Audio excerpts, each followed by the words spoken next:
Hello friends, today I'm going to talk about some of the mind games that I use to try to trick myself into actually self-caring.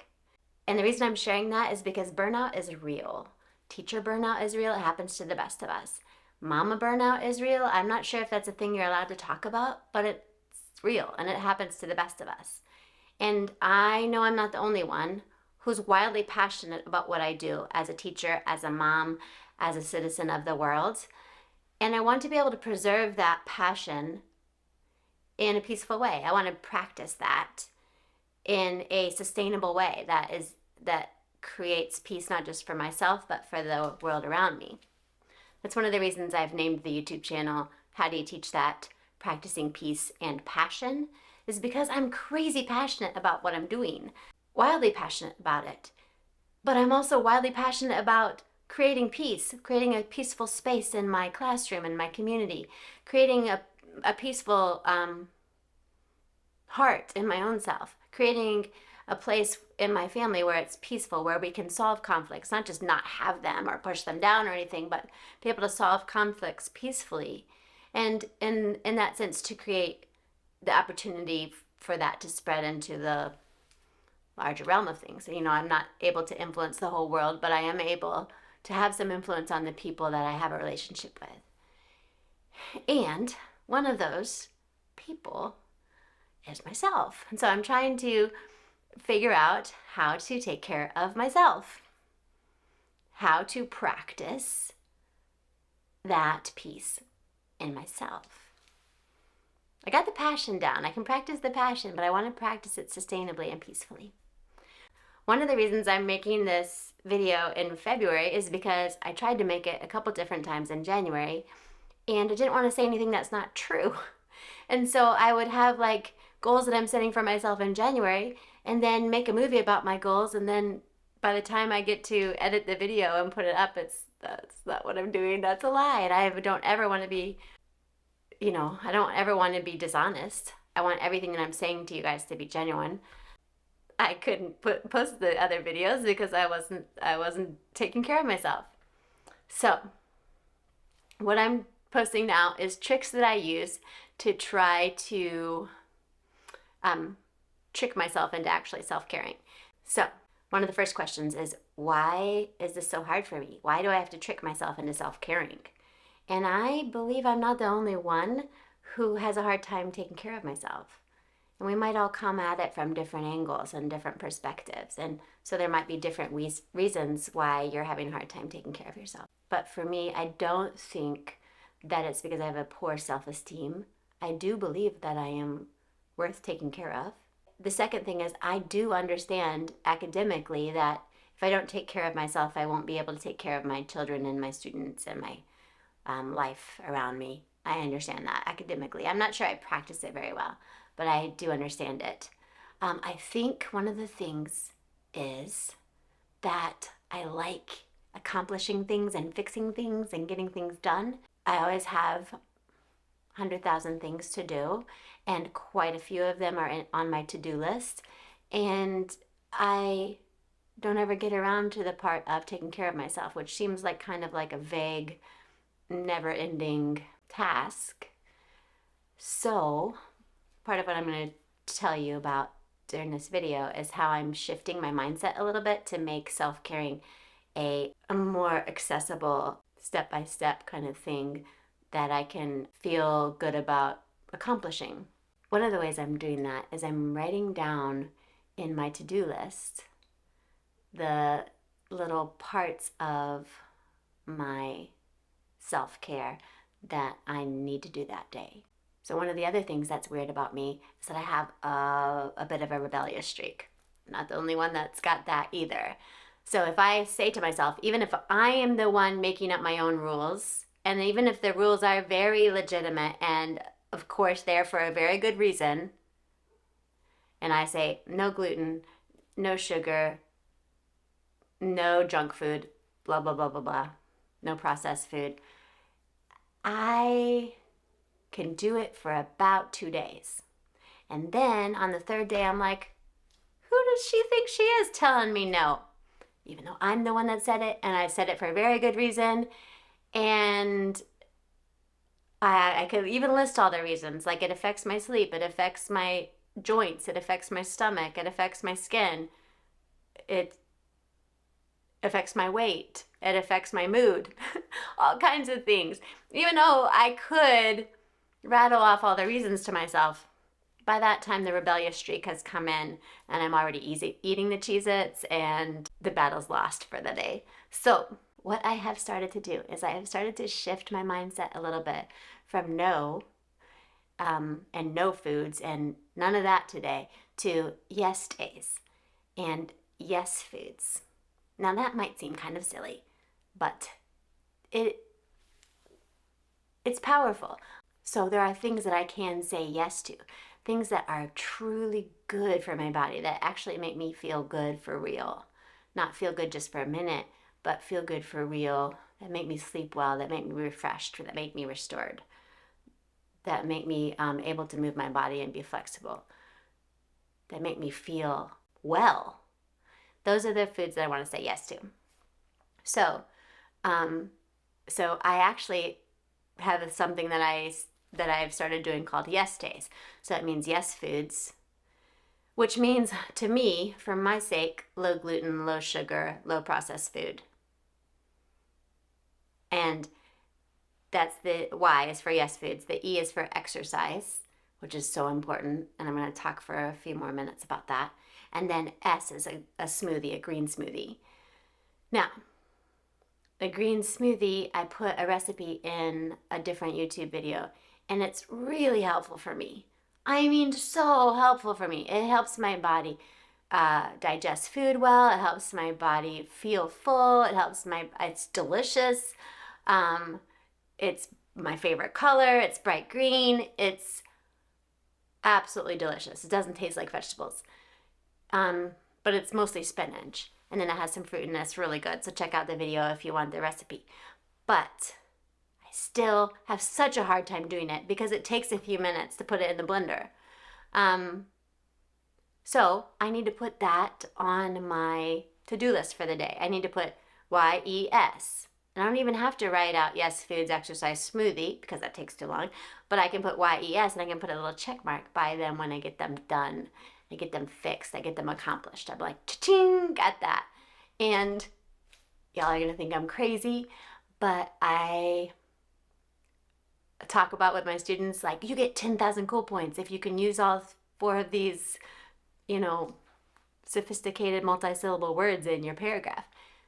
I love cool points. I know they don't really matter. I know that's not really a thing, but in my brain,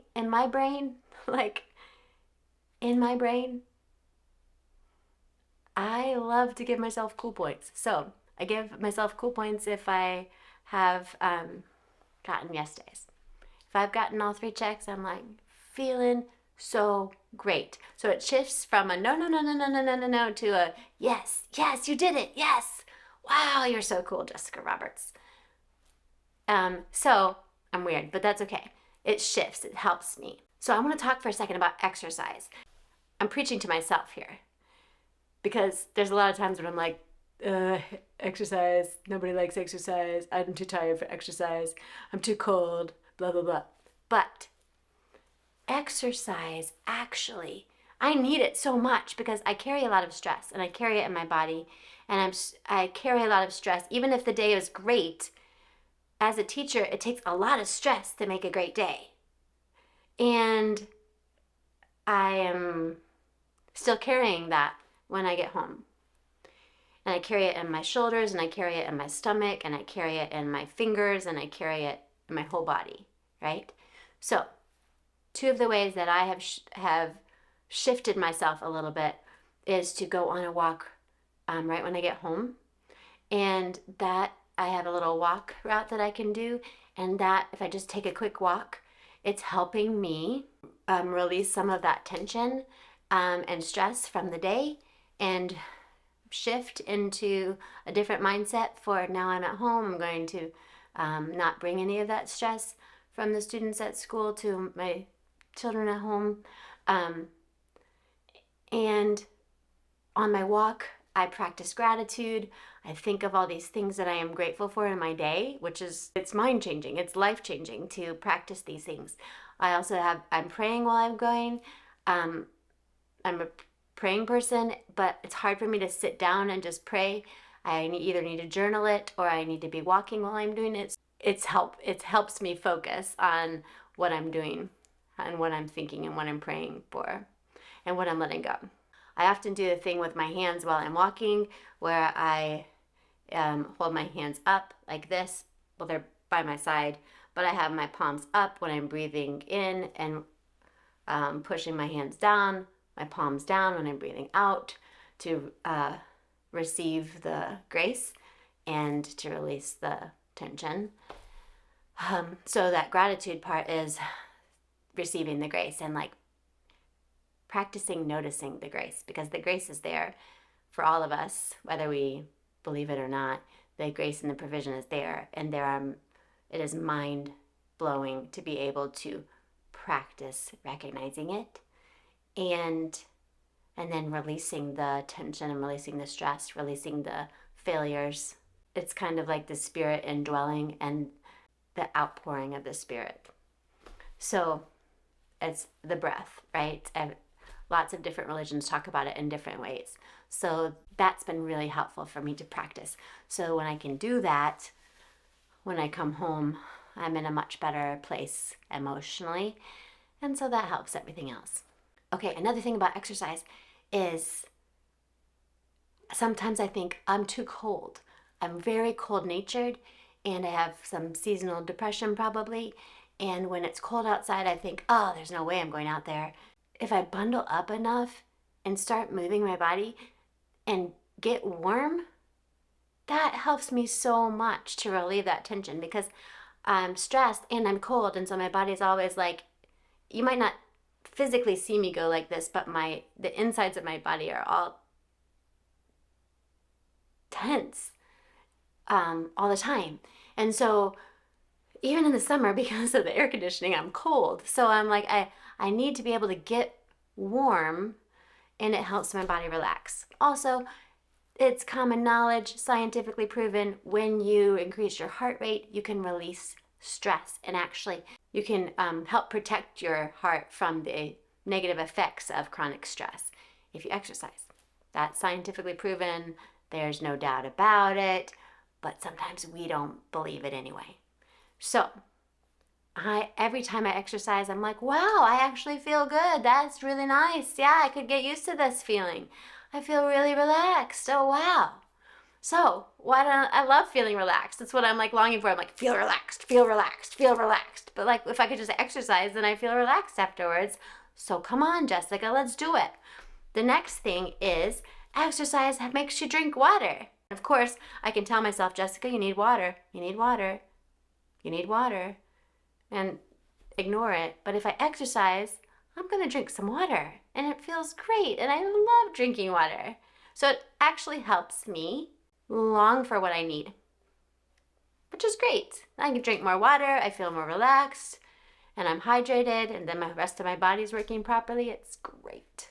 So I don't know why I give it such a bad rep, but today I'm a big fan of exercise. So maybe I can preach to myself tomorrow and see what happens. Okay, so my counselor asked me, so how do you take care of yourself? And I said, not really. She said, well, what can you commit to? And I said, exercise. And she said, right, how are you going to make yourself accountable? Like, let's think of an accountability partner for you. And that's easier said than done. I don't really want it to be my husband because I want him not to notice all the times I'm slacking off.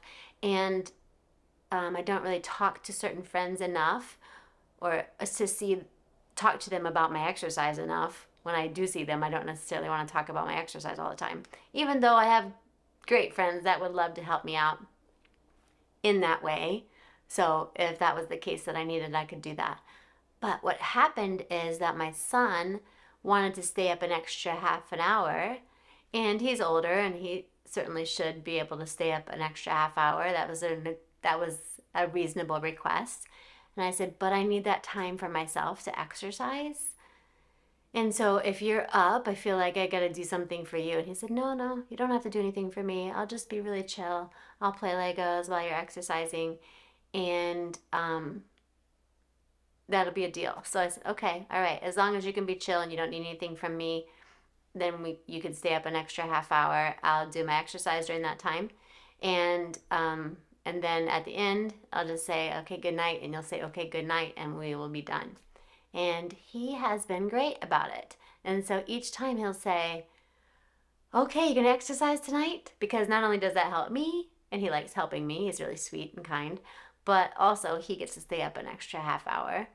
And if he has enough energy for it, he loves that. So that's been really a win on both ways. And he'll be like, in between the little songs on the exercise video, he'll say, Mom. And I'll look at him like, oh, don't ask me for something. And he'll go, okay, great. Good. I got some cool points from my son. Another trick that I use to trick myself into actually self-caring is I need to be able to rest, right? And so resting from work is important. I really want to try to keep my teacher work to a bare minimum of what I do at home. To me, it hasn't yet been sustainable to always leave my teacher work at school, but there are certain times that I allow myself to do it. And one is on a certain night, I take the boys to the gym, and during that 1 hour while they're running around in the gym, I have my computer and I do teacher work for that 1 hour. And then I allow myself to do it for 1 hour on Sunday nights because, we get that Sunday night syndrome where you're like, oh my gosh, I'm feeling sick. I'm coming down with something. I don't know what it is, but it's just Sunday night syndrome. And you're like, oh, the stress of the day ahead of me is too much. So if I'm feeling Sunday night syndrome, I allow myself to look at my teacher work, look at my lesson plans, like, oh, I remember. Now I know what I'm going to do, blah, blah, blah. Oh, okay, I got this on Sunday night. But the rest of the time, I really try to keep it at school. And there are some steps that I've been taking towards protecting my planning time and saying no to some things and making sure that I am getting as much work as I possibly can get done at school. This is a time management issue that I'm not especially good at either. But we got some growing to do. So I want to rest from schoolwork, but I have always thought that resting meant like, laying on the couch or putting your feet up or taking a hot bubble bath or sleeping. And that's not something that I do. I've tried it. I can't take a nap. I can't sit in a bubble bath without being like making a list of to-do things while I'm sitting in the bubble bath. So that is not me, I'm realizing. But one of my friends, Sally, gave me some very good insight that helped me move forward. And she said, change is as good as a rest. And I'm like, I don't know what that means yet, but I'm going to push into that and see. And so, but she's right. Like, even if I'm cleaning my house, if I am resting my brain from that part of the work that's worried about stuff, I can organize a closet or deep clean a house and feel really good about what I've accomplished. And then also feel a little bit refreshed and restored because I didn't worry about school during that time.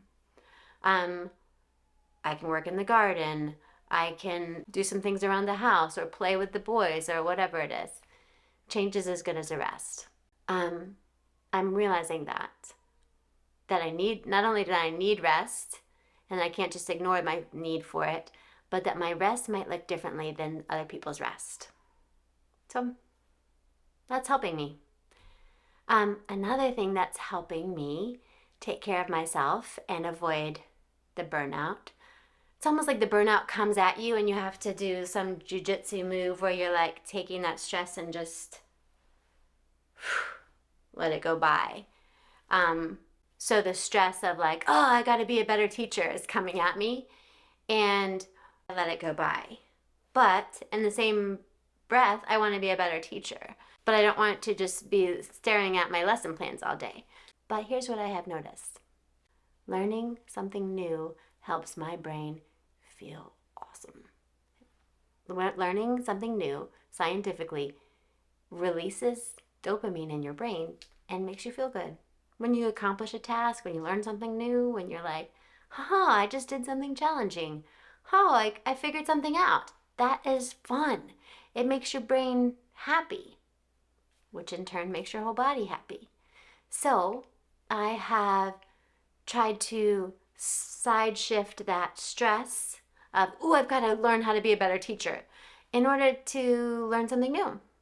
So it's not always related to school, but sometimes it is. Like I have learned so much about teaching math, and I've gone down these rabbit trails with all these math gurus that I love.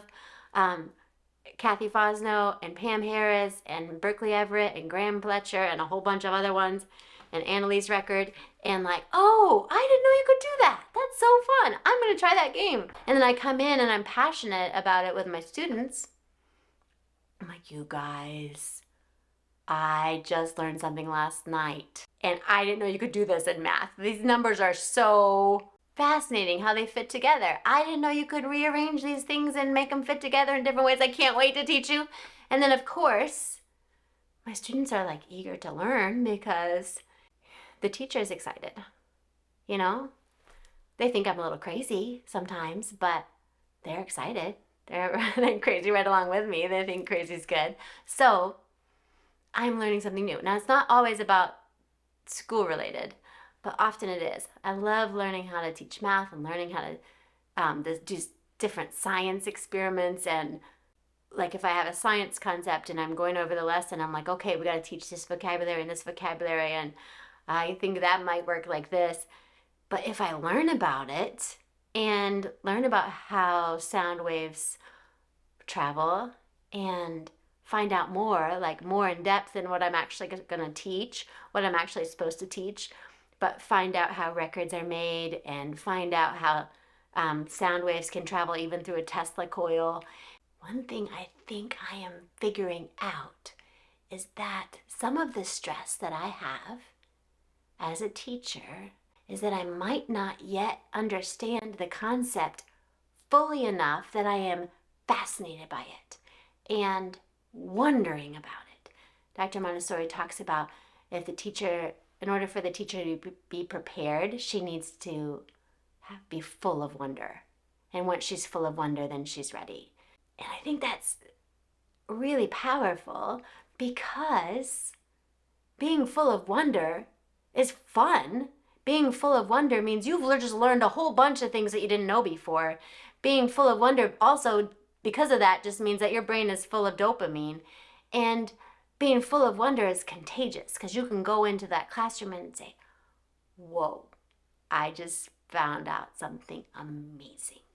That passion and excitement is contagious, and not only does it feel like the opposite of burnout, but it helps your students be more excited about their learning process too, which in turn, just helps everything go more smoothly, avoid burnout much more effectively.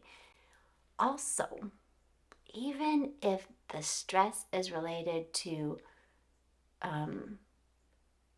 like student behavior or a relationship with a student, or even a relationship with a student's parent, there's a lot of stress related to the personal aspect of the job.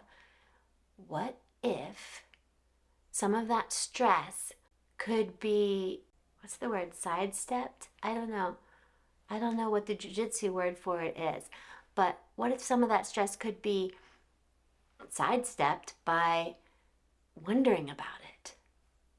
Journaling. I wonder what they're thinking. I wonder what they need. I wonder what that parent might need from me. I wonder what that student might need.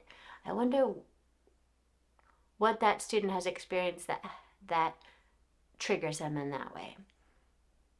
Or I wonder what I'm doing that could support him more. Wonder what I could do differently. I wonder what my assistant could do differently. I wonder what our classroom could be set up differently.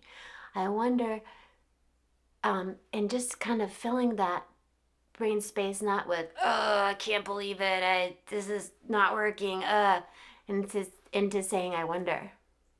I wonder if he needs to be told he is precious. Could be completely different from what the gut reaction is to the situation. I wonder if he needs to be accepted. I wonder if he needs to know that I'm on his side. So it's just something I've been noticing recently, that learning something new means being full of wonder, and that wonder feels fabulous, and that wonder is contagious, and that wonder could be related not just to the academic stuff that we might be stressed about, but also the interconnected stuff that we might be stressed about. That wonder shifts it a little bit so that it's not just this heavy weight, but it's, I noticed something. I noticed something else.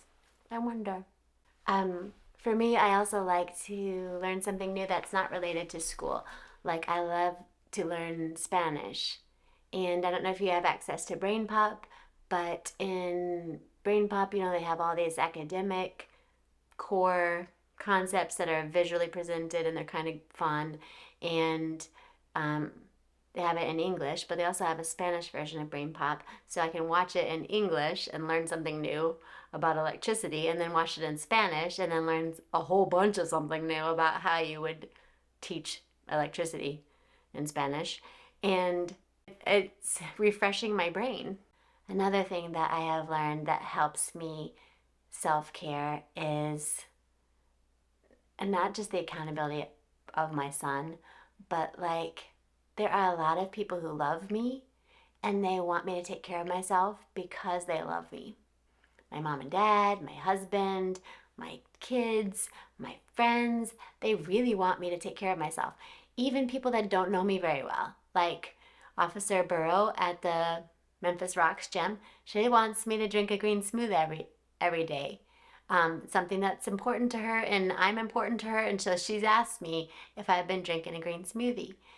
And taking care of the food that I eat, and not eating too much sugar. So she asked me that because she cares about me. So part of me taking care of myself is realizing that I have a lot of people that love me and they're with me in it. They're not like pointing their finger at me, you gotta do this, but they would be happy when I take care of myself.